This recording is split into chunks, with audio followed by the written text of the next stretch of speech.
कांग्रेस के समोसा कॉकस में एक थे प्रतिमूर्ति भ्रष्टाचार के,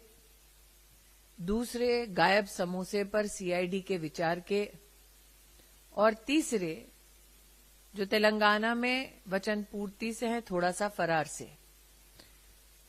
आज हमें भारतीय जनता पार्टी के कार्यकर्ता होने के नाते इस बात का गौरव है कि हमारे देश में विकास को नए स्वरूप में परिभाषित किया नरेंद्र मोदी ने, और भारतीय जनता पार्टी के संगठन और नेतृत्व के चलते जहां जहां हमारी सरकारें हैं वहां हमने प्राथमिकता दी महिला के न्याय को, समाज के उत्थान को। लेकिन कांग्रेस का ये समोसा कॉकस जो महाराष्ट्र में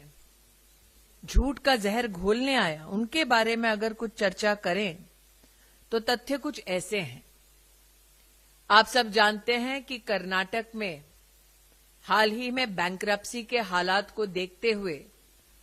कांग्रेस के राष्ट्रीय अध्यक्ष ने जग जाहिर किया कि जिस प्रकार के खोखले वादे और घोषणाएं कांग्रेस पार्टी चुनाव में करती है, उससे राज्य के कोष को कितना नुकसान होता है। मीडिया के मित्रों से ये बात भी नहीं छुपी है कि अब तक कर्नाटका को बैंकरप्सी के कगार पर लाने वाली कांग्रेस पार्टी ने कर्नाटका में आदिवासी समाज के और दलित समाज के उद्धार के लिए जितना पैसा था तिजोरी में प्रदेश की, उसमें से लगभग 10,000 करोड़ रुपए का फंड डाइवर्ट किया ताकि वो अपनी राजनीतिक रोटियां सेक सकें। ये सत्य भी आपसे नहीं छुपा कि कांग्रेस पार्टी ने राजस्थान में जनता को लुभाने के लिए, वोट जनता को गुमराह करके पाने के लिए बेरोजगार नौजवानों को भत्ता देने की बात कही। ना नौजवानों को कांग्रेस के राज में रोजगार मिला, ना भत्ता मिला, इसलिए नौजवानों का जोश और जनता का रोष वो दिखाई दिया पिछले विधानसभा चुनाव में, और भारतीय जनता पार्टी को दोबारा राजस्थान में सेवा का मौका जनता ने दिया।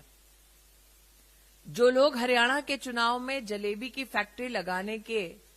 इच्छुक थे,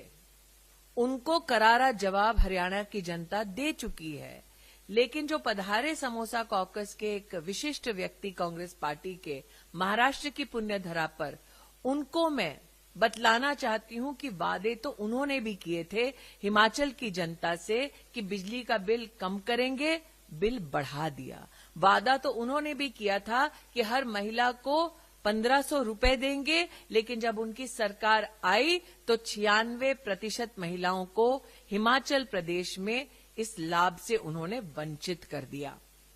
एक सत्य ये भी कि कांग्रेस पार्टी चुनाव में लुभाने के लिए, वोट पाने के लिए बोलती है झूठ, सत्ता में आने के बाद करती है लूट और देश में डालती है फूट। इसीलिए भारतीय जनता पार्टी के कार्यकर्ता जनता के मध्य में विकास के संदेश को लेकर जाते हैं। ये आह्वान करते हैं कि हम एक हैं तो सेफ हैं, और ये निवेदन भी करते हैं कि इस चुनाव में महाराष्ट्र को पुनः विकास के पथ पर अग्रसर रखने के लिए भारतीय जनता पार्टी को जनता अपना आशीर्वाद दे। इस विश्वास को देखते हुए मुझे लगता है कांग्रेस के समोसा कॉकस का महाराष्ट्र की जनता के प्रति जो संदेश था, महाराष्ट्र की जनता उसे ठुकराएगी और भारतीय जनता पार्टी को अपनाएगी।